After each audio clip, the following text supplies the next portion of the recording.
T एक linear operator है R3 से R3 के बीच में, and F X belongs to Rx, this is its square polynomial, है ना। सो एक लीनियर ट्रांसमिशन है R3 से R3 के बीच में, है ना। L ऑफ R3 का मतलब collection of all linear transmission from R3 to R3। तो ये एक लीनियर ट्रांसमिशन है, उसका इसने कैर पॉलिनोमियल दे रखा है, दिस एफ एक्स। तो बोला है कि कुछ स्टेटमेंट्स हैं, उनको कंसिडर कीजिए। व्हाट आर दो स्टेटमेंट्स? पहला statement, suppose t is not equal to zero but zero is an eigenvalue. ठीक है, तो t तो जीरो ऑपरेटर नहीं है, बट जीरो उसका आइगन वैल्यू है। और फिर बोला जा रहा है कि अगर ये जो कैर पॉलिनोमियल था एफ एक्स, उसको आपने ब्रेक किया हुआ एक्स टाइम्स जी एक्स में इन रियल पॉलिनोमियल, देन ये जो लीनियर ट्रांसफॉर्मेशन जी टी है वो जीरो होगा। ठीक है, ये जो जी एक्स है, एक्स की जगह टी पुट कर देंगे, that operator is zero. Second second statement है कि जीरो आइगन वैल्यू है टी का with at least two linearly independent eigen vectors. तो जो जीरो आइगन वैल्यू हो रहा है आपके ऑपरेटर का, ठीक है ना, जीरो जो आपका आइगन वैल्यू है ऑपरेटर का, उसके कम से कम दो लीनियरली इंडिपेंडेंट आइगन वेक्टर्स हैं। और बोल रहा है कि अगर हम एफ एक्स को एक्स टाइम जी एक्स लिखते हैं तो क्या जी टी जीरो होगा, ये है। और इसी पर आपका ऑप्शन बना हुआ है, one true, two false, second true, one false, both true, both false, ये आपका ऑप्शन है जो इसी बार आपके एग्जाम में आएगा। ये अच्छा क्वेश्चन था इस पेपर का, है बहुत ही आसान, बट जितना भी क्वेश्चंस था उसमें से ये one of the best question है। तो चलिए देखते हैं इसको कैसे अप्रोच करेंगे। समझ रहे हैं सब? हाँ जी, एवरीवन। तो कैसे अप्रोच किया जाए? क्या दिया गया है, what is given? P linear operator है, एफ एक्स इसका कैर पॉलिनोमियल दे दिया गया है, और बोला कि पहला स्टेटमेंट कंसिडर करते हैं। ठीक है, या दूसरा स्टेटमेंट, चलिए दूसरा स्टेटमेंट पहले कंसिडर करते हैं। सेकंड, जीरो इसका आइगन वैल्यू है। ठीक है, with at least two linearly independent eigenvectors, मतलब जो geometric multiplicity lambda equal to zero होगी वो कम से कम दो होगी। ये हुआ ना इसका मतलब? आवाज दे दीजिए सभी को, ये हुआ ना? Geometric multiplicity of an eigen value क्या होता है? Is nothing but eigen vectors. जो इतने एल आई आइगन वेक्टर्स हैं आपके, ये बोला कि कम से कम दो एल आई वेक्टर्स हैं। अब चूंकि मैट्रिक्स जो ऑपरेटर है उसका साइज तीन है, 3 क्रॉस 3 है, तो ज्योमेट्रिक मल्टीप्लिसिटी जो होगा लैम्डा इक्वल टू जीरो का, या तो दो होगा या तो तीन होगा। Is that clear everyone? तो पहले ट्रिवियल वाला केस ले लेते हैं कि अगर geometric multiplicity of lambda equal to zero, if this is three, इसका मतलब जो आइगन वैल्यू जीरो है उसके तीन लीनियरली इंडिपेंडेंट आइगन वेक्टर्स हैं। और चूंकि ऑपरेटर का साइज 3 क्रॉस 3 है, कैर पॉलिनोमियल का डिग्री तीन होगा, तो आइगन वैल्यूज तीन होंगे। और जो अलजेब्रिक मल्टीप्लिसिटी होगी लैम्डा इक्वल टू जीरो की, वो ज्योमेट्रिक मल्टीप्लिसिटी से बड़ी या बराबर होगी। तो यहाँ से ये पता चल गया कि भैया जो अलजेब्रिक मल्टीप्लिसिटी होगी लैम्डा इक्वल टू जीरो, वो भी तीन हो जाएगी, क्योंकि मैट्रिक्स का साइज ही तीन है। और algebraic multiplicity is at least geometric multiplicity, तो तीन। तो यहाँ से ये पता चल गया कि भाई साहब जो मेरा कैर पॉलिनोमियल है वो लैम्डा क्यू हो जाएगा।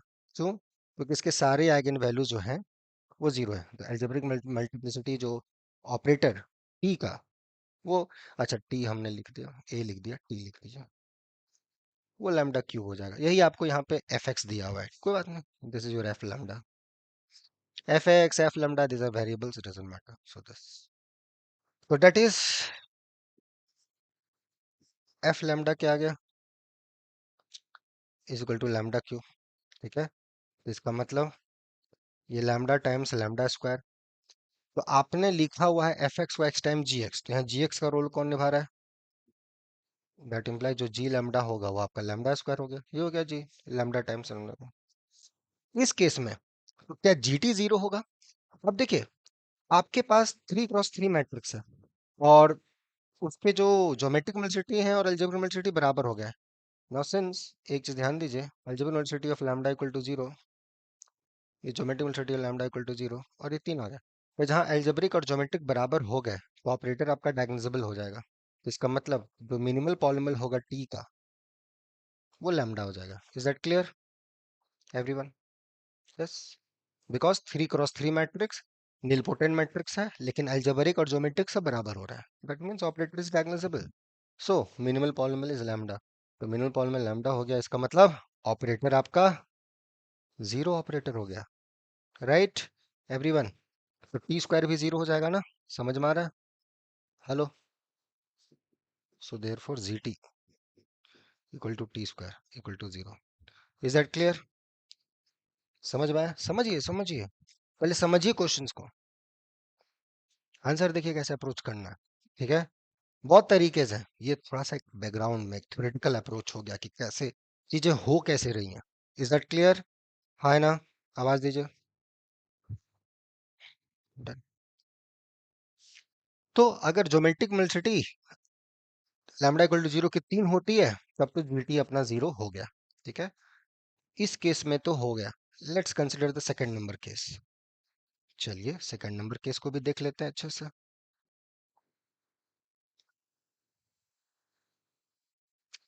तो सेकंड नंबर केस पे क्या है? सेकंड नंबर केस में अपना ज्योमेट्रिक मिल्सिटी जो आइगन वैल्यू है लैम्डा इक्वल टू जीरो उसकी 2 दी हुई है। तो ज्योमेट्रिक मिल्सिटी आपने 2 दे रखी है। तो यहाँ से ये हमें पता है कि अलजेब्रिक मिल्सिटी जो होगी लैम्डा इक्वल टू जीरो की, एटलीस्ट ज्योमेट्रिक मिल्सिटी 2। तो इसका मतलब algebraic multiplicity lambda equal to zero या तो 2 होगी या तो 3 होगी। ठीक है, अब इसमें भी केस लेके चलिए, अलजेब्रिक मिल्सिटी 2 होगी कि नहीं। चलिए, तो इसी में केस 1 ले लीजिए।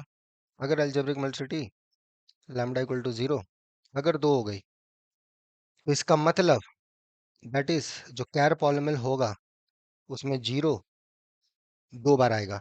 बाकी जो वेक्टर बचा वो नॉन जीरो आइगन वैल्यू होगा क्योंकि मल्टीप्लिसिटी 2 है। तो जो बाकी जो आइगन वेक्टर होगा नॉन जीरो होगा, कुछ भी होगा, मेरे को उसमें इंटरेस्ट नहीं है। ए लैम्डा प्लस बी रियल ही होगा। ठीक है, क्योंकि कॉम्प्लेक्स आइगन वैल्यू पेयर में फिर आएंगे।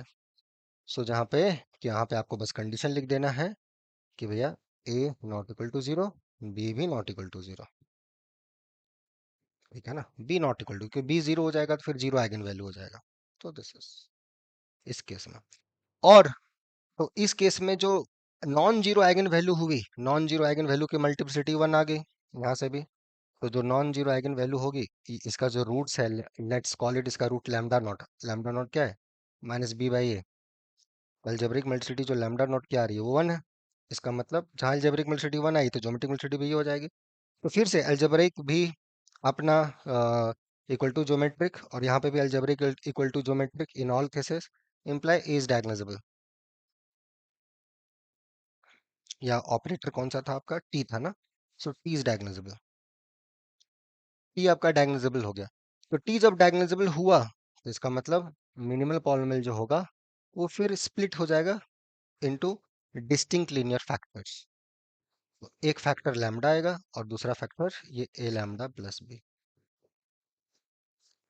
तो जो कैर पॉलिनॉमियल आपका है, what is the char polynomial जो आपने यहाँ एफ लैम्डा दे रखा है? What is char pol F? यही है आपका कैर पॉलिनॉमियल, टी लिखे। कैर पॉलिनॉमियल ये है। तो आपको कैर polynomial lambda time G lambda आपको लिखना है। ठीक है, तो जी लैम्डा आपको फैक्टर देखना पड़ेगा कि जी लैम्डा आ क्या रहा है। जी लैम्डा क्या आएगा? लैम्डा टाइम्स ए लैम्डा प्लस बी, यही आ गया मिनिमल पॉलिनॉमियल। क्लियर हुआ? हाँ जी, आवाज दे देंगे। समझे सभी को? हाँ जी, आवाज दीजिए। समझ में आया? Hello. So therefore this G lambda is nothing but, G lambda आपका कितना आ गया? लैम्डा टाइम्स वो जो आपका ए लैम्डा प्लस बी था, that's nothing but minimal polynomial of T. Hence GT अपना जीरो हो जाएगा। देखिए इन ऑल केसेस एकदम proof, with proof. Counter example example लेकर आंसर देना बहुत आसान था, बट थोड़ा सा देखो उसका डिटेलिंग देखो। ये छोटी छोटी चीजें बहुत इंपॉर्टेंट है, बहुत। ठीक है, अब कौन सा केस बचा? Anyone? What is the last case? हाँ जी, एनीवन बोलिए। अपना geometric multiplicity lambda equal to zero की 2 है, and algebraic multiplicity lambda equal to zero की 3 हो गई। अगर ये केस हुआ, जो आपका जो कैर पॉलिनॉमियल था वो आ जाएगा लैम्डा क्यों, सारे आइगन वैल्यू जीरो हो गए। अब याद कीजिए जॉर्डन ब्लॉक्स, अब मिनिमल पॉलिनोमियल हमें लिखना है। मिनिमल पॉलिनोमियल तो सारे आइगन वैल्यू जीरो हो गए, तो मिनिमल पॉलिनोमियल्स जॉर्डन ब्लॉक्स आपको पता होगा। तो जॉर्डन कैनिकल फॉर्म में जो जो ये ऑपरेटर है, इस टी का जब आप जॉर्डन कैनिकल फॉर्म लिखोगे, उसमें जो ब्लॉक्स आएंगे जॉर्डन ब्लॉक्स कितने आएंगे, आइगन वैल्यू की जितनी ज्योमेट्रिक मल्टीप्लिसिटी होती है कितनी है, दो। So there will be two blocks, क्योंकि साइज 3x3 मैट्रिक्स है। एक 2x2 की ब्लॉक आएगी और एक 1x1 की ब्लॉक। तो इसका मतलब ये बना Jordan canonical form of this operator, ये मैट्रिक्स जो भी है। इस केस में मिनिमल पॉलिनोमियल आपने लिख दिया। मिनिमल पॉलिनोमियल आपको पता है क्या आएगा? मिनिमल पॉलिनोमियल क्या होता है, एक ही आइगन वैल्यू है तो जो सबसे बड़ा ब्लॉक है उसका size lambda equal to that के लिए, यहाँ पे तो एक ही आइगन वैल्यू है lambda square. Is that clear everyone? So char polynomial this है, so lambda time G lambda, फिर से यहाँ पे जी लैम्डा आपका आ गया lambda square. So in this case this is nothing but minimal polynomial, hence g of t equal to 0. So in all cases we have seen कि अगर zero eigen value है और कम से कम दो एलआई आइगन वेक्टर्स हैं lambda equal to zero के corresponding में, तो जो F X equal to X times आपने जी एक्स लिखा, क्योंकि जीरो आइगन वैल्यू है तो एक फैक्टर होगा, तो जी एक्स होगा वो जी टी जीरो होगा। इनफैक्ट ये जी टी क्या निकल रहा है बार बार, G X is nothing but minimal polynomial. Is that clear everyone? ये नहीं निकला हमेशा की तरह। सो इन ऑल केसेस, इस केस में हमने देखा कि हमारा जो जी एक्स है वो एक्चुअली मिनिमल पॉलिनोमियल था। हर केस में हमने देखा, हर केस में ये था। कितना मजेदार है। अब ये तो हमने समझाने के लिए आपको लिखा, अब आप इसको ओरली ऐसे बना सकते हो, एग्जाम में बैठे हो, जस्ट थिंक, बस इमेजिन कि दो एलआई वेक्टर्स दे रखे हैं, कम से कम दो एलआई वेक्टर्स, ज्योमेट्रिक मल्टीप्लिसिटी जो है, तो या तो दो या तो तीन। तीन हो गया तो ऐसे डायगोनलाइजेबल हो गया, तो सारे लीनियर फैक्टर्स में टूटेंगे मिनिमल पॉलिनोमियल्स, है ना? तो उसमें जो भी आएंगे अपना लैम्डा आ जाएगा, लैम्डा आ जाएगा तो टी जीरो हो जाएगा, तो टी स्क्वायर जीरो हो गया, खत्म। ऐसे ही सेकंड क्वेश्चन। अगर ज्योमेट्रिक मल्टीप्लिसिटी दो आ गया तो उसमें अलजेब्रिक या तो दो होगा या तो तीन होगा, दो हो गए तो एक non zero eigen vector value आएगा, फिर से वहां से मैट्रिक्स डायगोनलाइजेबल हो गया। तीन आया तो मैट्रिक्स डायगोनलाइजेबल नहीं होगा तो जॉर्डन ब्लॉक्स दो आएंगे, 2x2 आंसर दबा। तो within 1 minute you can give answer if you have conceptual clarity. समझ में आया एवरीवन? क्लियर है? So this question is that kind. और अप्रोच है इसके, है ना? We can approach many things, but ये कुछ ऐसे अप्रोच हो गए जो आपको और मोटिवेट करेंगे आगे पढ़ने के लिए। समझ में आया? Is that clear everyone? देख लीजिए क्वेश्चन आपके सामने आंसर है। नेक्स्ट ऑप्शन पे चलते हैं। नेक्स्ट क्या है कि अगर टी बोल रहा है कि नॉट इक्वल टू जीरो है and zero is an eigenvalue, मतलब T is not a zero operator, बहुत बढ़िया, बट जीरो आइगन वैल्यू है इसका, ठीक है? तो अगर F X equal to X time G X आपने दे रखा है, then linear transformation D T is zero. देखिए अगर सेकंड ऑप्शन हमने करा है तो फर्स्ट ऑप्शन ऐसे ही हो गया।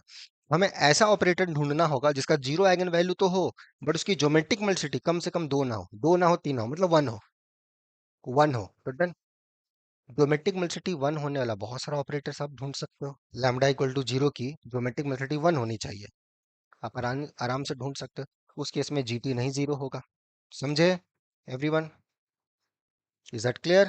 हेलो? तो बहुत सारा ऑपरेटर है, आप ये देख लो, ये ले लो ना, सिंपल सा नील पोटेंट ऑपरेटर,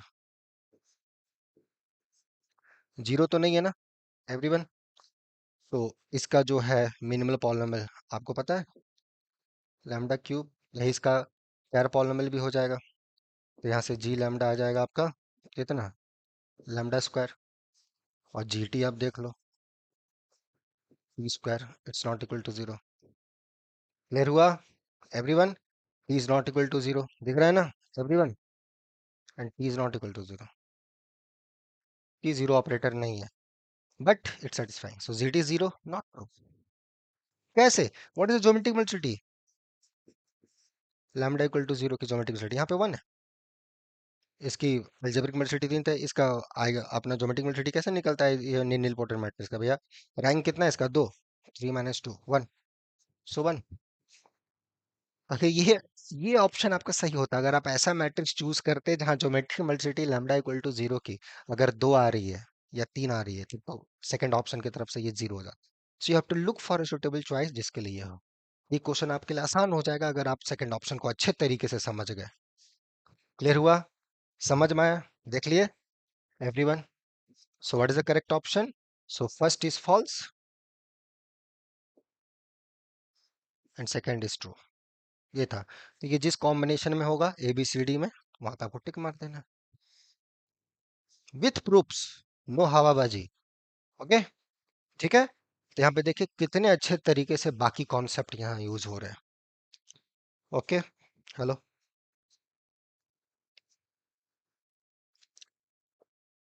ठीक है।